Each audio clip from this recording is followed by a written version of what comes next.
ಶಾಲಾ ಸಂಸತ್ ಚುನಾವಣೆ ಸರ್ಕಾರಿ ಉರ್ದು ಹಿರಿಯ ಪ್ರಾಥಮಿಕ ಶಾಲೆಯಲ್ಲಿ 2024-25ನೇ ಸಾಲಿನ ವಿದ್ಯಾರ್ಥಿಗಳಲ್ಲಿ ಚುನಾವಣೆ ಬಗ್ಗೆ ಅರಿವು ಮೂಡಿಸಲು ಶಾಲಾ ವಿದ್ಯಾರ್ಥಿ ಸಂಸತ್ ಚುನಾವಣೆ ವಿನೂತನವಾಗಿ ನಡೆಸಲಾಯಿತು.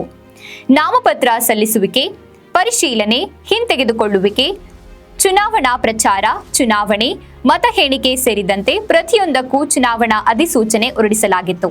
ಅದರಂತೆ ಅಭ್ಯರ್ಥಿಗಳು ನಿಗದಿತ ನಮೂನೆಯಲ್ಲಿ ನಾಮಪತ್ರ ತುಂಬಿ ರು. 20 ಠೇವಣಿ ಭರಿಸಿ ಮುಖ್ಯ ಚುನಾವಣಾ ಅಧಿಕಾರಿ ಶಿಕ್ಷಕಿ ಗುಲ್ಜಾರ್ ಬಾನು ಅವರಿಗೆ ಸಲ್ಲಿಸಿದರು. ಮೊದಲ ಮತದಾನದ ಅಧಿಕಾರಿ ಮತದಾರರ ಗುರುತು ದಾಖಲಿಸಿದರೆ, ಎರಡನೇ ಅಧಿಕಾರಿ ಮತದಾರರ ಎಡಗೈ ತೋರು ಬೆರಳಿಗೆ ಅಳಿಸಲಾಗದ ಶಾಹಿ ಹಾಕಿದ್ರು. ಮತ್ತೊಬ್ಬ ಅಧಿಕಾರಿ ಮತದಾರರ ನೋಂದಣಿ ಪುಸ್ತಕದಲ್ಲಿ ಸಹಿ ಪಡೆದು ಮತ ಚಲಾಯಿಸಲು ಅನುವು ಮಾಡಿಕೊಟ್ರು.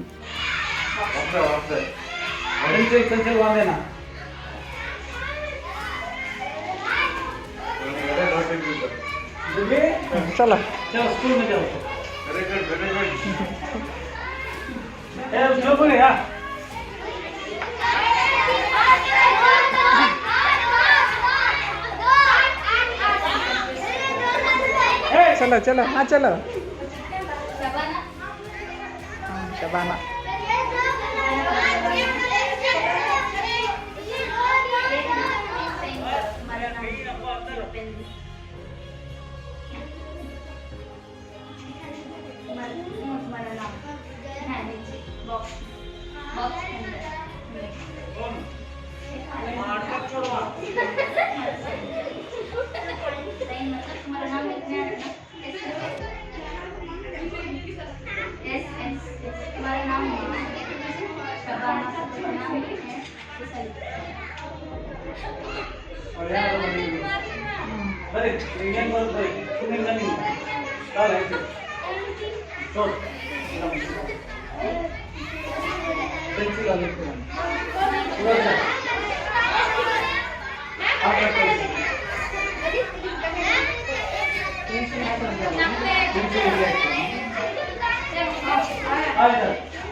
ओपन कर वो ओपन कर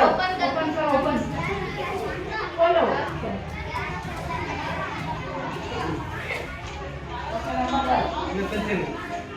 इसे डाल दो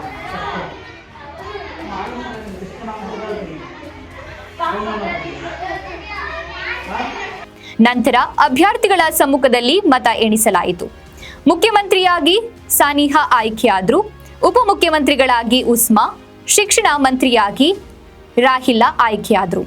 ಹಿರಿಯ ಮುಖ್ಯ ಶಿಕ್ಷಕಿ ನಜೀಂ ವಿಜೇತ ವಿದ್ಯಾರ್ಥಿಗಳಿಗೆ ಪ್ರಮಾಣ ಪತ್ರ ವಿತರಿಸಿ ಮಾತನಾಡಿ, ಪ್ರಜಾಪ್ರಭುತ್ವದ ಪ್ರಮುಖದ ಭಾಗವಾಗಿರುವ ಚುನಾವಣೆಯ ಬಗ್ಗೆ ಮಕ್ಕಳಲ್ಲಿ ಅರಿವು ಮೂಡಿಸುವ ಮೂಲಕ ನಾಯಕತ್ವ ಗುಣ ಬೆಳೆಸುವ ದಿಸೆಯಲ್ಲಿ ಶಾಲಾ ಸಂಸತ್ತು ಸಹಕಾರಿಯಾಗಿದೆ. ಪಠ್ಯದಲ್ಲಿ ಚುನಾವಣೆ ಪ್ರಕ್ರಿಯೆ ಕುರಿತು ಓದುವುದಕ್ಕಿಂತ ಇಂದು ಪ್ರಾತ್ಯಕ್ಷಿಕವಾಗಿ ವಿದ್ಯಾರ್ಥಿಗಳು ಚುನಾವಣೆ ಪ್ರಕ್ರಿಯೆಯಲ್ಲಿ ಭಾಗವಹಿಸುವ ಮೂಲಕ ಭವಿಷ್ಯತ್ತಿನಲ್ಲಿ ಎದುರಿಸುವ ಚುನಾವಣೆಗಳ ಬಗ್ಗೆ ಅರಿವು ಮೂಡಿಸಿದಂತಾಗಿದೆ ಎಂದು ಹೇಳಿದರು. ಈ ಸಂದರ್ಭದಲ್ಲಿ ಮುಖ್ಯ ಶಿಕ್ಷಕರಾದ ನಾಸೀಂ, ಸಹ ಶಿಕ್ಷಕರಾದ ಗುಲ್ಜಾರ್ ಬಾನು, ಎಚ್ಎನ್ ಶ್ರೀಧರ್, ಉಮೇಶ್ ಸಲ್ಮಾ ಹಾಗೂ ವಿದ್ಯಾರ್ಥಿಗಳು ಉಪಸ್ಥಿತರಿದ್ದರು.